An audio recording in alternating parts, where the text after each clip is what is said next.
প্রথমেই বলি সবাইকে নমস্কার। আমার প্রথম ব্লগে সবাইকে জানাই অনেক অনেক স্বাগত। আজ আমার ছোট্ট বাচ্চা, যার বয়স এখন 1 বছর 11 মাস, তাকে নিয়ে আমরা যাচ্ছি তার জন্য স্কুল দেখতে।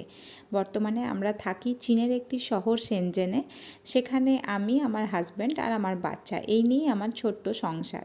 আজ অনেক দিন ধরেই ভাবছিলাম যে আমার বাচ্চার জন্য স্কুলটা দেখতে যেতে হবে, তো সময় সুযোগ হয়ে উঠছিল না। আমরা এখানে এসেছি জানুয়ারি মাসে, তো সবে 4-5 মাস হলো, 4 মাস হলো অ্যাকচুয়ালি।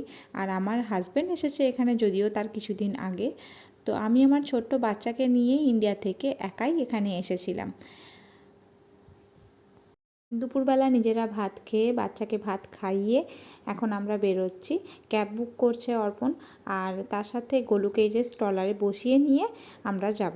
ক্যাব চলে এসেছিল, আর এখন এই যে পুচকেটা আমার সুন্দর আমাদের দুজনের মাঝখানে বসিয়ে দিয়েছে। ওর একটু ঘুমু ঘুমুও এসেছে, কিন্তু স্কুল যাচ্ছে ও জানে, তাই ভীষণ আনন্দ।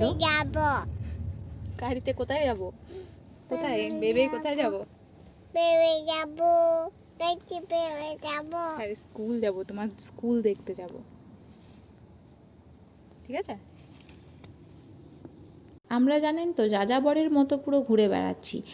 এর আগে মানে চায়না আসার আগে আমরা থাকতাম ইউরোপের একটি ছোট্ট দেশ অস্ট্রিয়াতে। খুব সুন্দর ছিল সেই দেশ, চারিদিকে পাহাড়ে ঘেরা, ঝর্ণায় ঘেরা একটি সুন্দর ছোট্ট সবুজ দেশ। সেখানে আমার বাচ্চার জন্ম হয়েছে।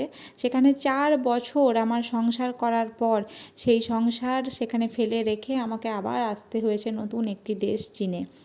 এখানে এসেছি সবে 4 মাস হয়েছে, আর এসে থেকেই একটু একটু করে ঘর বাড়ি গোছানো শুরু করেছি। আর সেসব তো আছেই, তার সাথে এক দেশ ছেড়ে আরেক দেশে যখন আমরা আসি তখন মনের মধ্যে অনেক চিন্তা ভাবনা থাকে যে সে দেশে গিয়ে, নতুন এক দেশে গিয়ে আমরা কিভাবে মানিয়ে নেব। তবে হ্যাঁ, এখানে 4 মাস থাকার পর আমার অনেক নতুন নতুন অভিজ্ঞতা হয়েছে, যেগুলো আমি পরে পরে আমার ব্লগে শেয়ার করতে থাকবো। আর এই যে কথা বলতে বলতে পৌঁছে গেছি আমরা স্কুলের দিকে। স্কুলটা অ্যাকচুয়ালি একটা ইউনিভার্সিটির ভেতরে, যে ইউনিভার্সিটিতে আমার হাজব্যান্ড জব করে, সেখানেই ইউনিভার্সিটির ভেতরেই স্কুল। বেশিরভাগ ইউনিভার্সিটি স্টাফেরাই তাদের বাচ্চাদের ওই স্কুলে ভর্তি করে। তো আমরাও সেজন্য বেছে নিয়েছি ওই স্কুলটাই, যেহেতু অর্পণের অফিস যেতে আসতে, মানে অর্পণের ইউনিভার্সিটি যাওয়া আসার পথে গোলুকে স্কুলে দিতে বা স্কুল থেকে নিয়ে যেতে বেশ খানিকটা সুবিধা হবে। এই যে এটা দেখুন ইউনিভার্সিটি, এর ভেতরেই আছে স্কুল। ইউনিভার্সিটির গেট এটা, এখানে আমরা নামবো। এখানে নেমে আগে ফেস ডিটেক্ট করে তারপর ঢুকতে হবে ভেতরে। দেখছি অর্পণের অফিসে অন্য আরও যে কলিগরা থাকেন তারা আসেননি, তো তাই আমি ওকে জিজ্ঞাসা করলাম যে একটুখানি কি ভিডিও করতে পারবো। তো বললো হ্যাঁ ঠিক আছে, একটু ভিডিও করো, কোনো অসুবিধা নেই। তাই আমি আপনাদের দেখাতে পারছি। আমার খুব ইচ্ছা আছে জানেন তো, একদিন পুরো ইউনিভার্সিটিটা আপনাদের ঘুরে দেখাবো। যদি আপনাদেরও দেখার ইচ্ছে থাকে কারো, তাহলে প্লিজ কমেন্ট করে জানাবেন আমাকে। আমারও ভালো লাগবে আপনাদের কমেন্ট পড়তে। এই যে এখন আমি দেখছি যে এই অফিস রুমের জানলা থেকে স্কুলটা দেখা যাচ্ছে কিনা, কিন্তু না, স্কুল দেখা যাচ্ছে না। এগুলো সবই ইউনিভার্সিটি ক্লাসরুম। ঘুরিয়ে এসো, যাও একবার ঘুরিয়ে এসো। বেশি ঘুরিও না, যদি বুকে দেয়। বাবাকে জিজ্ঞাসা করো যে ঘোরানো যাবে তো। চলে এসো মায়ের কাছে, সোফাতে বসে পড়ো।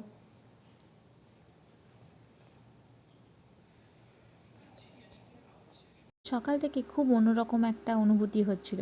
মনে হচ্ছিল যে এই তো ছোট্ট বাচ্চাটা জন্ম হলো, আর এখনই তাকে নিয়ে যেতে হচ্ছে তার স্কুলে ভর্তি করার জন্য। আমার তো আবার মাঝে মাঝে কেমন একটা ভয়ও করছে যে স্কুলে কি বলবে, কি করবে ও ভগবান জানে। এই যে স্কুলে চলে এসেছি, আর এখান থেকে এবার ঢুকবো, আর ওখানে গিয়ে জিজ্ঞাসা করব যে বাচ্চাকে স্কুলে অ্যাডমিশন করানোর জন্য কোথায় কথা বলতে হবে, কিভাবে কথা বলতে হবে, ফর্ম কোনো কিছু আজই দেওয়া হবে কি না, ক্লাস কখন থেকে শুরু হবে, সমস্ত কিছু সেসব জিজ্ঞাসা করা হলো আমাদের। আর তারপর এই যে একজন চাইনিজ মহিলা, ইনি স্কুলের দেখাশোনা করছেন, মানে আমাদের উনিই দেখাচ্ছেন স্কুলটা ঘুরিয়ে। আর আমার এত ভালো লেগেছে, এই যে এখানে দেখুন বাচ্চাদের জন্য বালি আর জল একসাথে নিয়ে খেলার একটা সুন্দর পরিবেশ সৃষ্টি করেছেন এনারা। এত ভালো লাগে। অ্যাকচুয়ালি আমি যেটুকু জানি, আমি নিজেও বাচ্চাদের পড়িয়েছি বাচ্চাদের স্কুলে ইন্ডিয়াতে।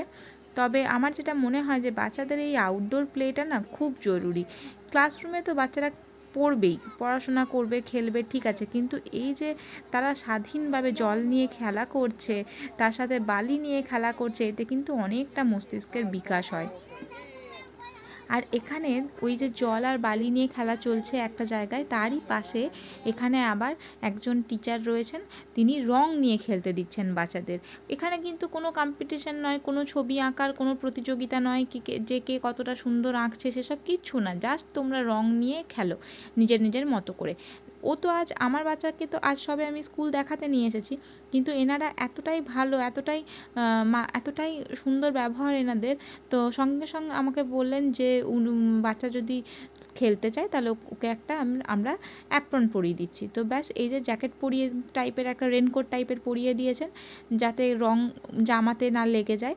আর আমার বাচ্চার তো ভীষণ খুশি, কারণ ও এসব নিয়ে খেলতে পেলে আর কিছু চায় না। আমার মনে হয় শুধু আমার বাচ্চা নয়, সব বাচ্চারাই এভাবে যদি তাদের ছেড়ে দেওয়া হয় স্বাধীনভাবে খেলতে, কারণ বাড়িতে তো পায় না, বাড়িতে তো দেওয়ালে রং লেগে যাবে, জামায় রং লেগে যাবে, এসব নানা রকমের টেনশন থাকে। তো বাড়িতে তো এতটা খোলামেলাভাবে খেলতে পারে না, আর এখানে এসে খেলে ওর ভীষণ মজা। আমার তো চিন্তা যে ও বাড়ি যাবে স্কুল এসে, আমার এখন তো মনে হচ্ছে যে ও তো বাড়ি যেতে চাইবে না বোধহয় স্কুল এলে। ওর খুব ভালো লেগেছে। আর আমি এরকমই একটা অ্যাটমসফিয়ার চাইছিলাম বরাবরই স্কুলে, যেখানে বাচ্চাদের, মানে আমি ধরুন আমার বাচ্চার সবে এখন বয়স 1 বছর 11 মাস, ওকে অ্যাডমিশন করাতে করাতে ওর 2 বছর হয়তো হয়ে যাবে। তো এই সময়টায় আমার মনে হয় যে কতটা বই নিয়ে পড়া করলো বা কতটা পুঁথিগত বিদ্যা যেটাকে বলে সেটা কতটা শিখলো, তার থেকে অনেক বেশি ইম্পর্টেন্ট হচ্ছে ব্রেনের ডেভেলপমেন্ট। আর এই ধরনের খেলা বা এই ধরনের স্বাধীনভাবে খেলতে দেওয়া, এটা কিন্তু আমার যা মনে হয় যে মস্তিষ্কের বিকাশে খুব হেল্প করে। তো ছোট ছোট যে দিদিরা, মানে ওর যে দিদিরা, তারা আবার ওকে হেল্প করছে যে ও যাতে খেলতে পারে। আমার খুব ভালো লাগছিল দেখে। আমার তো প্রথমে একটু ভয় করছিল যে এখানে কি ভিডিও বানাতে দেবে, তো আমি এখানে এসে এসব দেখে আমি ওনাদের জিজ্ঞাসা করলাম যে ভিডিও বানাতে পারবো কি না, ছোটো ছোটো ভিডিও নিতে পারবো কি না। তো ওরা এক কথাতেই বললেন যে হ্যাঁ, অবশ্যই আপনি ভিডিও করতে পারবেন। তো এখানে আবার দেখলাম যে টিচারও কিন্তু ফোন নিয়ে ভিডিও বানাচ্ছেন। তো হতে পারে উনি হয়তো কোনো স্কুলের গ্রুপে সেই সব ভিডিও পোস্ট করেন, আমার সে ব্যাপারে অতটাও জানা নেই। তো খেলা হয়ে যাওয়ার পর গোলুকে জিজ্ঞাসা করলেন যে এবার তুমি হাত ধুতে চাও, তো তখন হাতটা ধুইয়ে দিচ্ছেন উনি, যিনি আমাদের দেখাচ্ছিলেন স্কুলটা ঘুরে ঘুরে। তো উনি গোলুর হাতটা খুব সুন্দরভাবে ধুইয়ে দিচ্ছেন। আর এরপর আমরা ক্লাসরুমের ভেতরগুলো একটু ঘুরে দেখে নেব। এখানে আবার চীনের স্কুলে বেশ সুন্দর একটা নিয়ম আছে, সেটা হচ্ছে বাচ্চাকে এনারা খাইয়ে দেন, মানে দুপুরবেলার খাবার খাইয়ে দেন। তারপর যদি বাচ্চাদের তো অবশ্যই একবার তো ঘুম আসবেই, তো ঘুম এলে এখানে ছোট ছোট বেডরুম করা আছে, মানে শোয়ার জায়গা আছে, সেখানে বাচ্চাদের ঘুম পাড়িয়ে দেওয়া হয়। তো এই যে ক্লাসরুমের ভেতর, এটা এই ক্লাসরুমে বাচ্চাদের বয়স যেটা জানলাম যে সবই ওই 1.5 থেকে 2 বছর বয়স পর্যন্ত। ক্লাসরুমের ভেতরেই রয়েছে একটা টয়লেট, আর এই যে ছোট্ট ছোট্টভাবে বেসিন তৈরি করে দেওয়া হয়েছে যাতে বাচ্চারা নিজেরাই খাওয়া দাওয়া করে হ্যান্ড ওয়াশ করতে পারে। আর এই খুদে খুদে বাচ্চাগুলিকে দেখে মন প্রাণ ভালো হয়ে যাবে। প্রত্যেকবার তো এসে এভাবে ক্লাসরুমের ভেতর হয়তো ঢুকতে পারবো না, তা আজ ভাবলাম যে হ্যাঁ, আজ এসেছি যখন ভালো করে দেখে নিই। ক্লাসরুম আসার রাস্তাটা এটা, সেটাকেও বেশ সুন্দর করে সাজানো আছে। সবথেকে বেশি অবাক হলাম যে এত সুন্দর যে ডেকোরেট করা আছে, বাচ্চারা রয়েছে, বাচ্চারা মনে হয় নষ্ট করে দেয় না। যাই হোক, স্কুল আমাদের আজ ঘোরা হলো আর খুব ভালো লেগেছে। আপনাদের কেমন লেগেছে আমাকে জানাবেন। আজকের ব্লগটা এখানেই শেষ করছি।